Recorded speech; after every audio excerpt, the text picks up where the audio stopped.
Marta Lucchese dell'azienda SIPA. Attualmente quanti apprendistati duali state seguendo e come sta procedendo l'esperienza?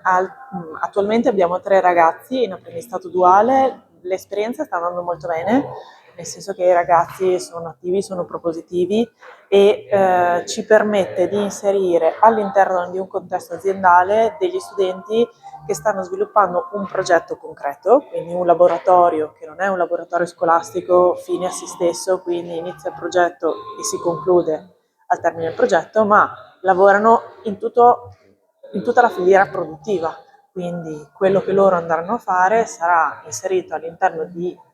un processo aziendale che poi viene venduto al cliente, quindi nella produzione di attività, perché vengono sempre affiancati, vengono sempre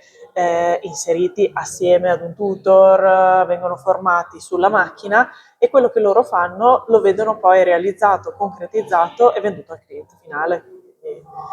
sono inseriti nel contesto a tutti gli effetti.